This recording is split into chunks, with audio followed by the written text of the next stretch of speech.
Salam, hörmətli tamaşaçılarımız, xoş gördük həftə sonu yenidən sərbəst müzakirə verilişində. Bildiyiniz kimi, hal-hazırda bütün dünyanın diqqəti İran-İsrail, ABŞ münaqişəsinə yönəlib və elə ona görə də istədik ki, bu həftə verilişimizi məhz bu münaqişəyə və eləcə də bu münaqişənin regionumuza təsirlərini müzakirə edək. Bunun üçün studiyamızın qonağı var, istəyirəm qonağımızı sizə təqdim edəm. Qonağımız Azərbaycanın Azərtac Dövlət Agentliyinin Gürcüstan üzrə nümayəndəsi Xətai Əzizovdur. Xoş gəlibsiniz müəllim. Sağ olun, mən də hamınızı salamlayıram. Müqəddəs Ramazan bayramında sizin hamınıza can sağlığı, ruzi bərəkət, arzu və dualarınızın, niyyətlərinizin qəbul olunmasını arzulayıram. Regionumuza və bütün dünya sülh və əmin-amanlıq arzulayıram. Bir daha salamlayıram və təşəkkür dəvətə görə. Çox sağ olun, amin. Təşəkkür edirik müəllim.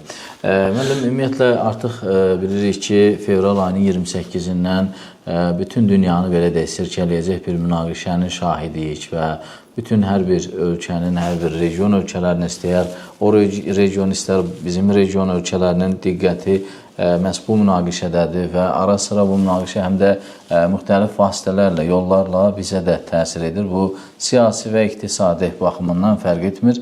Ümumiyyətlə, biz qısaca bir baxış eləyərdik. Bu əməliyyatların əsas səbəbi nə idi? Ümumiyyətlə, İrana edilən bu hücumların arxasında nələr dayanırdı və niyə bu proseslər bu cür baş verməli oldu? Bir daha hər birinizə təşəkkür edirəm, bir daha hər birinizi salamlayıram. Mövzu həqiqətən çox dərin və çox şaxəli, çox əhatəli bir mövzudur. Bunu bir cümlə ilə, iki cümlə ilə əhatə eləmək mümkündür.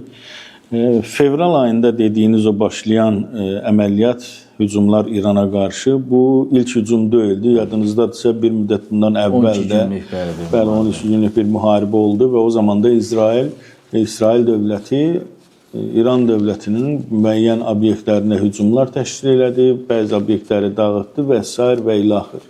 Və hələ onda düşünmək olardı ki, bu münaqişə davam eləyəcək. Və bəzi politoloqlar, siyasətçilər, analitiklər qeyd edirdilər ki, bu münaqişə bitmədi və bu davam eləyəcək. Və bugünkü də bu fevralın 28-də başlayan və bugün də təəssüf ki, davam eləyən bu münaqişə onun davamıdır. Bunun da məqsədi, bir neçə məqsəd ola bilər. Məqsədlərdən biri yəqin ki, İrandakı rejimin dəyişdirilməsi, necə ki, Amerika prezidenti Donald Trump onu dəfələrlə bəyan edir ki, biz rejimin dəyişməsinə nail olacaq. Bunun üçün müəyyən şəxslər də qətlə yetirildi. Hətta İranın ali lideri şəhid edildi. Şəhid oldu və s. Bu münaqişənin arxasında həm regionda super güclər vəziyyəti öz xeyirlərinə dəyişmək istəyirlər. Bilirsiniz ki, İran da nüvə silahını əldə etmək üçün çalışır. İndi bu uranı zənginləşdirilməsi, bununla bağlı MAQATE-nin də müəyyən bəyanatları var.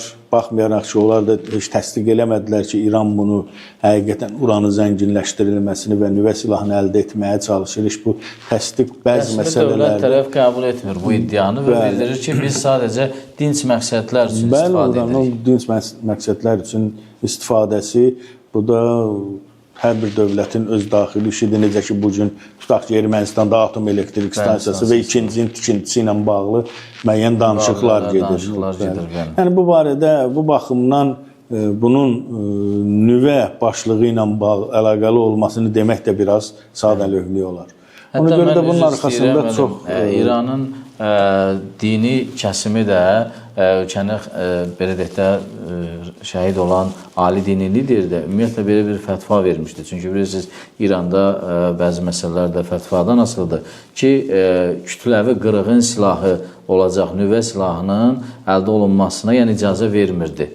Onların belə bir...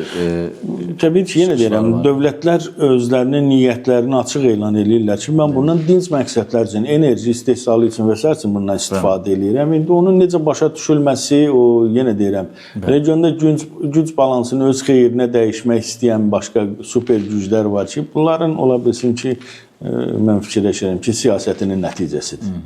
Ümumiyyətlə, biz regionun güc balansını dedik və bu proses güc balansını dəyişə bilərmi? Bu münaqişədə ümumiyyətlə Amerikanın belə də mövqeyi bəllidir, İsrailin yanındadır. Bəs Rusiya, Çin və Avropanın, hər halda Avropanın mövqeyi də Amerikanın mövqeyi ilə ola bilər, üst-üstə düşsün.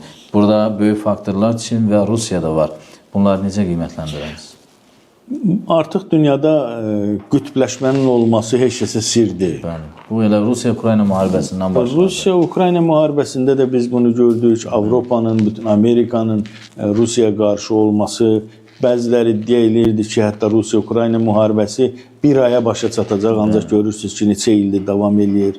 Bu nəyin sayəsindədir? Bu müəyyən güc balanslarının bir-birinə qarşı öz təsirini göstərmək qabiliyyətindən asılıdır. Yəni burada Rusiya tərəfinin qüvvələri var, eyni zamanda Ukraynanı müdafiə edən qüvvələri var ki, bunlar artıq elə balanslaşdırılmış şəkildədir ki, biri digərinə o istədiyin təsiri göstərə bilmir. Bu mənim fikrimdir, mən demirəm belədir. Amma hər halda bu qüvvələr ki, birləşiblər, bir qüvvələr nisbəti yaranıb.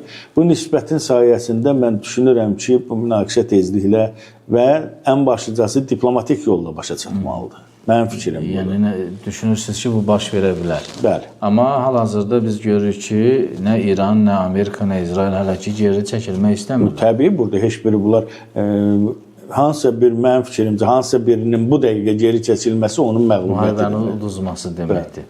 Ona görə də burada birdən-birə durub elan eləmək o düzgün deyil. Burada qüvvələr balansı tam möhkəmlənməlidir ki, qüvvələr balansı özünü göstərməlidir ki, o balansa uyğun olaraq tərəflər müharibəni dayandırıb danışıqlar yolunu keçsin. Ümumiyyətlə, əgər yadınızdadırsa, müharibə başlayanda, ayın 28-i başladı, Donald Trump da və eləcə də Netanyahu da açıqlayırdılar ki, bu əməliyyat 4-5 gün davam edəcək və 4-5 gün ərzində biz bütün istədiklərimizə nail olacaq. Bayaq dediniz ki, rejimi dəyişəcək və əsas ali dini lidernəsində öldürülməsi də buna xidmət edirdi ki, ölkədə insanlar çaşbaş olsun, ayağa qalxsın, Rıza Pəhləvinin ölkəyə gətirilməsi iddiaları da var idi. Amma sonradan Trump bunu da dandı və dedi ki, xeyr, yəni biz elə bir daha bir fərqli şəxs istəyirik ki, İran xalqı tərəfindən də qəbul olunsun. Ümumiyyətlə, bu dedilər 4-5 gün əməliyyat davam edəcək. Siz necə düşünürsünüz? Doğrudan da gözlədikləri baş vermədi. Yəni, İranı elə də asant bəlkə bilirdilər, amma... Bilirsiniz, hər bir ölkədə dövlət maraqları var, ictimai maraqları var, siyasi maraqlar var. Onlar bəlkə də fikirləşirdilər ki, bundan bir müddət əvvəl İranda daxili ixtişaşlar var idi, qarşı durmalar, mitinglər və s.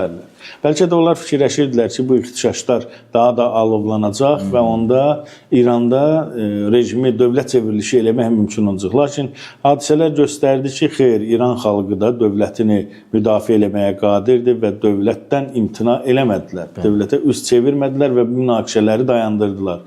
Yəni burada xalqla dövlət arasında mən deyərəm ki, bir birlik yarandı. Və bunun sayəsidir ki, o 4-5 gündə başa çatmadı və bugün 14 gündür ki, davam eləyir və dinc insanlar, hərbi obyektlər dağıdılır, şəhərlər dağıdılır, dinc insanlar qətlə yetirilir. Ümumiyyətlə, əslində hər iki tərəf açıqlayır ki, biz ancaq hərbi obyektləri vururuq, amma təbii bu... Hərbi obyektlər vurularkən təbiidir ki, heç kəs sığortalanmayıb ondan ki, idarə olunan raketlərin biri bugün ancaq dediyin obyektə düşsün. Başqa bir yerə də düşə bilər. Bu mümkündür. Təbii.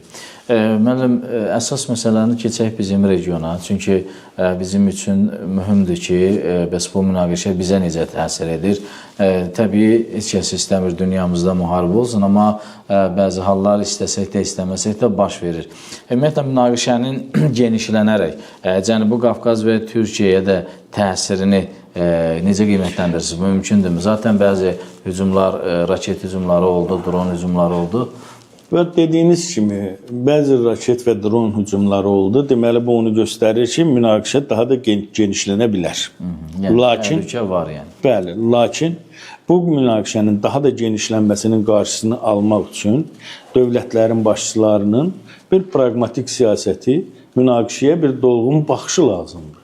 Və bu baxışda özünü göstərdi. Bəli, bilirəm, deyəcəksiniz indi, sual verəcəksiniz ki, Naxçıvana da dron hücumu oldu.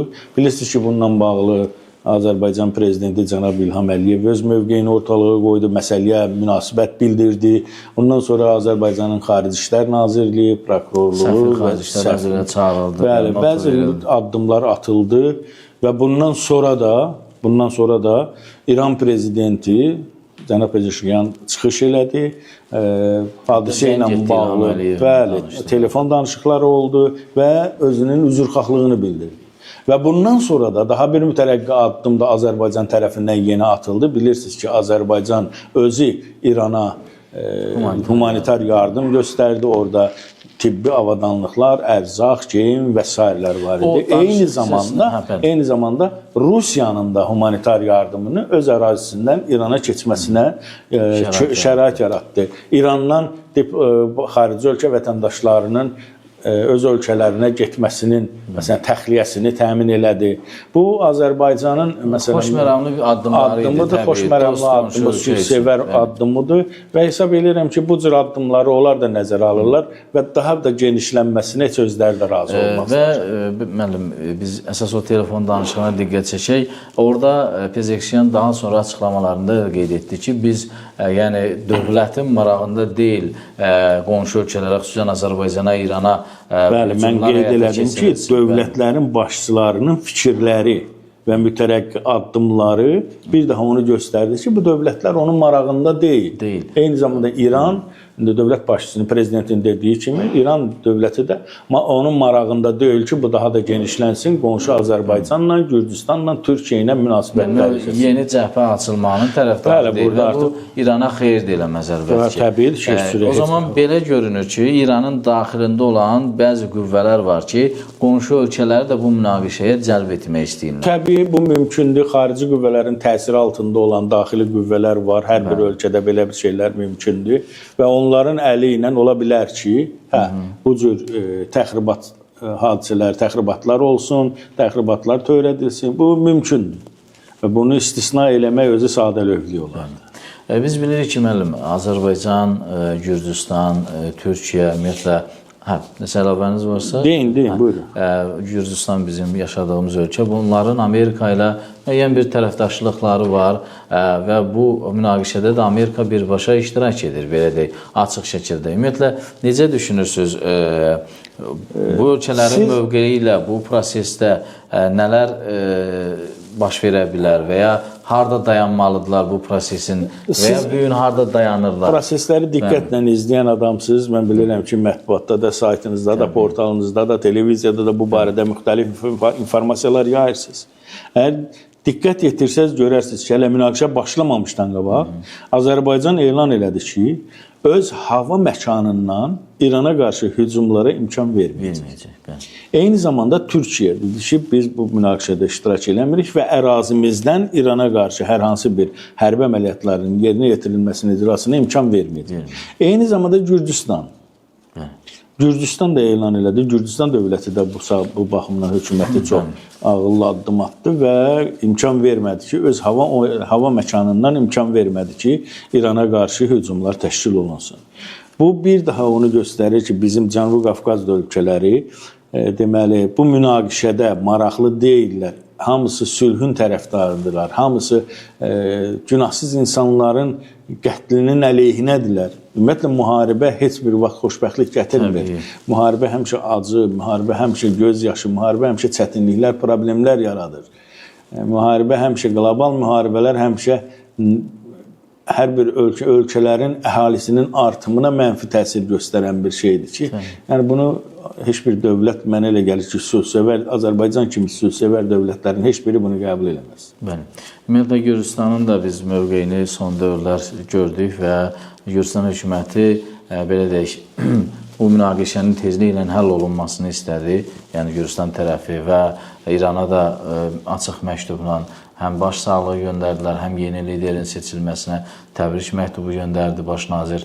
Yəni, Gürcüstanın mövqeyini və eləcə də Azərbaycanın mövqeyini və Türkiyənin buradakı mövqeyini belə dəyərləndirmək olar ki, münaqişənin tezliklə həll olunmasını istəyirlər və heç bir hərbi əməliyyatlara da dəstək vermirlər.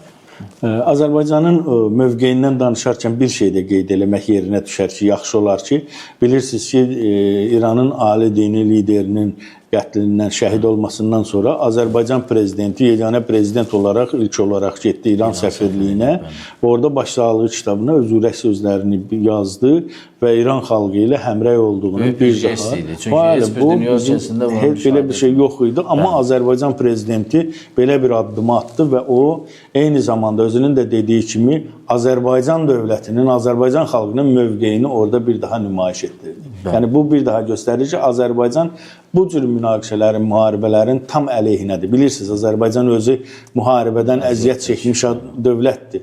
30 il əraziləri işğal altında olub, milyonlarla qaçqını. Eləcə də bugün Gürcüstanın ərazilərinin 20% işğal altındadır. Təbii ki, belə şeyləri görən dövlətlər heç vaxtı müharibənin tərəfdarı ola bilməzlər, arzulamazlar və onlar istər-istəməz müharibənin tez bir zamanda sülh yolu ilə, danışıqlar yolu ilə, diplomatik yolla başa çatmasını istəyərlər və bunun tərəfdarıdırlar.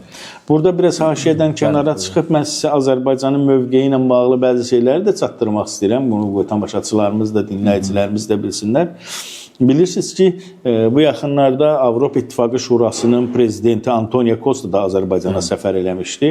Və Azərbaycan prezidenti ilə görüşdən sonra onlar mətbuata bircə bəyanatla da çıxış elədilər. Və bu bəyanatların da əsas mövzusu, bu görüşdə də əsas müzakirə olunan mövzulardan biri təhlükəsizlik məsələsi idi, sülh, sabitlik məsələsi idi. Bilirsiniz ki, müharibə çox böyük bəlalar gətirir. Orada məsələn, istər enerji təhlükəsizliyi var, coğrafi təhlükəsizlik var və s. məsələlər var ki, Antonio Costa ilə cənab prezidentin İlham Əliyevin bəyanatlarında da bu məsələlər öz əksini parlaq şəkildə tapmışdı. Onu da bir diqqətə çatdırım ki, bu Azərbaycanın parlaq mövqeyi deməkdir. Eyni zamanda, məsələn, biz Azərbaycanın mövqeyindən danışarkən bilirsiniz ki, Bakıda Qlobal Bakı forumu keçirildi bu günlərdə və hələ bu gün də davam edir.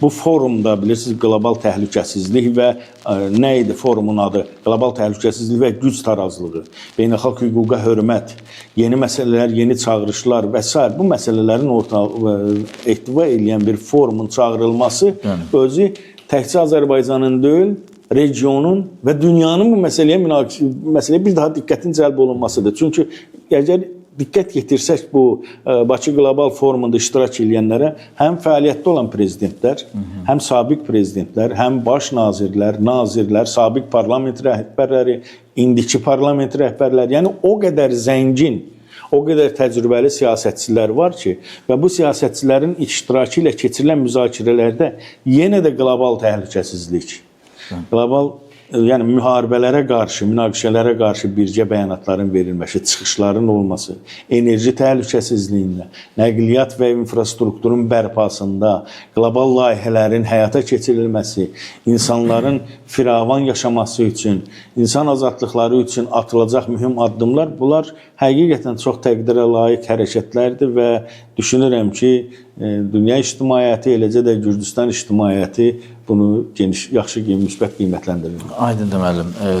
Əsas bir nöqtəyə istəyirəm diqqət çəkəm. Bilirsiniz ki, hal-hazırda İran-İsrail ABŞ münaqişəsi zamanı Hörmüz boğazında bir gərginlik yaşanır və orada hətta bir neçə ölkələrin gəmiləri vuruldu və oradan neft tankerlərinin və ya digər yük gəmilərinin keçməsi artıq belə deyək, problemə çevrilibdir.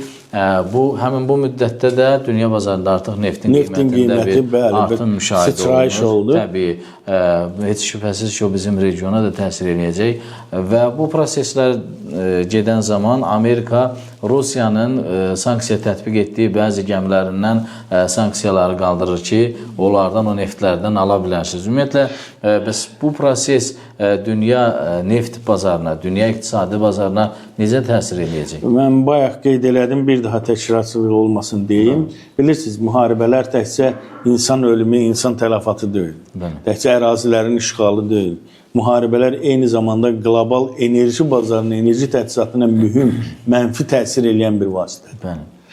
Bugün Hörmüz boğazında gəmilərin vurulması neft daşınmalarına öz mənfi təsirini göstərdi və birdən-birə dünya bazarında neftin qiymətində bir sıçrayış oldu. $100 keçdi. Bəli. Bu məqamda Amerikanın özünün Rusiyaya qarşı o bəzi sanksiyaları yumşaltması və ləğv etməsi məcburiyyətdən idi. Mən belə fikirləşirəm. Burada məsələn kimsə deyə bilməz ki, mən qazandım. Siz fikir verdinizsə, Azərbaycan prezidenti çıxışında dedi ki, söhbət kiminsə burada nə qədər qazanmağından getmir. Söhbət dünyanı biz sülhə, sabitliyə aparacağımız amillərdən gedir. Necə eləmək lazımdır? Bu münaqişənin əgər bugün Amerika özü Rusiyaya qarşı sanksiyaları yumşaldırsa və Avropa İttifaqı ölkələrinin bir çoxu bunun əleyhinə çıxış eləyirsə, bu siyasi qütbləşmə sizin birinci sualınızdan sonraki ikinci sualınızın biraz belə genişləndirilmiş cavabı olar ki, siyasi qütbləşmə də burada özünü göstərir. Biz bunun qarşısını almaq üçün nəyə görə bilər, nə etməlidirlər sualına cavab axtarırıqsa, ilk növbədə yenə deyirəm, sülhə nail olunmalıdır. Sülhə nail olunmaq üçün, müharibəni davam etdirmək üçün müəyyən resurslar, o cümlədən enerji resursları olmalıdır. Enerji resurslarını da əldə etmək üçün müxtəlif yollar, kanallar var. Bunlar da əgər bugün sanksiya altındadırlarsa, həmin o kanallar, həmin o yollar, onda müharibəni aparan tərəf özü məcburdur ki, bunların yumşalmasına yetsin. Və mən elə bilirəm ki, Hörmüz boğazında bugün baş verənlər özü müharibənin daha da alovlanmasına imkan verməyəcək. Və bunun yaxın vaxtlarda, Allah eləsin, mənim də arzum budur, yaxın vaxtlarda lokallaşdırılmasına gətirib çıxara biləcək. Bəli, çünki belə deyək, bəzi halda istəsələr belə ki, müharibəni davam etdirsinlər, amma Hörmüz boğazında yaranan bu gərginlik və bu iqtisadi çətinlik sizin dediyiniz kimi ehtimal ki, məcbur edəcək Amerika bu prosesdə, bu münaqişədə artıq geriyə addım atsın. Amma bayaq dediniz, təəssüf ki, hələ ki geri addımı heç kəs atmaq istəmir. Problem də budur. Necə düşünürsünüz? Bu məsələdə ortaya bir vasitəçi, böyük dövlət girməlidirmi və ya girəcəkmi? Təbiidir ki, burada hökmən vasitəçi dövlət olacaq, vasitəçi bir tərəf olacaq. Bir dövlət olmaya bilər, bir neçə dövlətin bircə koalisiyası ola bilər. Əsas məsələ mən nəyə ki? Bilirsiniz ki, bu münaqişə nəticəsində, məsələn, bir sıra yaxın şərq ölkələri ziyan çəkdi. Məsələn, Səudiyyə Ərəbistanıdır, başqa dövlətlər üçün onların da ərazilərinə hücumlar oldu, oradakı Amerika bazaları vuruldu. Təbii ki, bu təkcə bazaların, hərbi bazaların məhv olunması deyil, yenə deyirəm, mülki insanlar arasında müəyyən tələfatlara səbəb olur. Bu da artıq insanlar arasında müəyyən təşvişin yaranmasına, eyni zamanda qlobal sülhə tərəfdar olan ölkələrin bu məsələdə yaxından vasitəçilik eləyib, məsələnin tezliklə bitməsinə nail olmağa çalışmasın. Düzdür, indi sual oluna bilər ki, bəs müəyyən güclər, müəyyən Rusiya-Ukrayna müharibəsində niyə özünü göstərmir? Burada məsələ məncə başqa cürdür. İran, İsrail və ABŞ müharibəsi Rusiya-Ukrayna müharibəsindən bir qədər fərqlidir. Fərqli olduğu üçün İran-İsrail münaqişəsi daha geniş. Daha geniş, bəli. Çünki artıq hücum təsirləri, atılan raketlər, dron hücumları və s.lərin əhatə dairəsinin genişlənməsi artıq bir qlobal bir səviyyəyə müharibəyə gətirib çıxarıb. Ona görə də düşünürəm ki, dünya ölkələri, Çindir, Rusiyadır və s. başqa ölkələr burada daha sərt mövqe ortaya qoyaraq diplomatik yolla münaqişənin həllinə can atacaqlar, bir səy göstərəcəklər. Aydındır müəllim. Elə qısaca toxundunuz. Ümumiyyətlə, İran bilirik ki, qonşu ölkələrdə olan Amerika hərbi bazalarına da hücumlar həyata keçirdi. Böyük radar sistemlərini belə deyək, məhv etdi. Milyardlarla dollara başa gəlmiş radar sistemlərini, hərbi bazalarına böyük zərbələr indirdi. Ümumiyyətlə, bu prosesin sonu necə ola bilər? Bu cür davam edəcək, yoxsa? Yeni deyirəm, bilirsiniz, İsrail və Amerika İranın hədəflərinə müxtəlif zərbələr endirir. Və müəyyən bəyanatlar da var, məlumatlar da var ki, filan obyekt dağıdıldı, belə oldu. Amma İranın əsasən silah anbarları yerin altındadır. Amma İran yenə də öz hücumlarını davam etdirir və sübut edir və göstərir ki, heç də siz deyən kimi deyil, hələ nəyimsə var. Və bu varlığı da nədə göstərir? Məsələn, başqa yaxın şərq ölkələrinə atılan raketlərdir, bombalardır və s. Və bu, siz orada bir şey qeyd edəcək, iqtisadiyyatı. Biz bayaq da dedik ki, müharibə təkcə insan tələfatı ilə, düzdür, ən böyük fəlakət insan tələfətidir. Amma onun sonrakı təsiri, iqtisadiyyatın çökməsi, iqtisadi zərbələr, iqtisadi ziyanlar, bunlar yenə də gəlib insan faktoruna çıxardacaq. Ona görə mən deyirəm ki, düşünürəm ki, həmin dövlətlər vasitəçilik yolu ilə həqiqətən münaqişənin diplomatik yolla, sülh yolu ilə başa çatmasına bir zəmin yaradacaq bir addımlar atacaq. Burada düşünürəm ki, Rusiya vasitəçi ola bilməyəcək. Çünki özü münaqişədədir. Çin ola bilərmi sizcə? Çin də ola bilər, bəli. Və ya Türkiyə? İndi Türkiyə elə əvvəlindən sülhün tərəfdarı olub, əvvəlindən bu danışıqlar yolu ilə getməsindən tərəf olub. Çin də, Türkiyə də, bəzi məsələn bilirsiniz ki, Böyük Britaniya Amerikaya yardım göstərməkdən imtina eləmişdi. Böyük Britaniyanın özü də bu məsələdə bəli. Amma ən çox bu münaqişədən qabaq danışıqlar ərəb ölkələrində gedirdi. Mümkündür ki, onlardan biri olsun. Bu da ola bilər. Hər şey ola bilər. Bu sülhə nail olmaq üçün bəli bu gün ərəb ölkələrinin özləri də müəyyən təşəbbüslə çıxış eləyə bilərlər.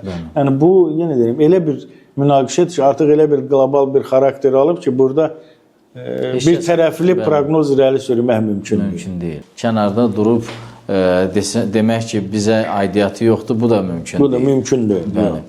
Bu və ya digər şəkildə hökmən təsirini göstərmək. Elə münaqişə başlayana yaxın da İran dəfələrlə bu sözü, bu bəyanatı verirdi ki, biz bu münaqişəni elə eləyəcəyik ki, tək iki ölkə arasında olmayacaq. Bu qlobal bir münaqişə olacaq, əgər bizə hücum olarsa da. Təbii.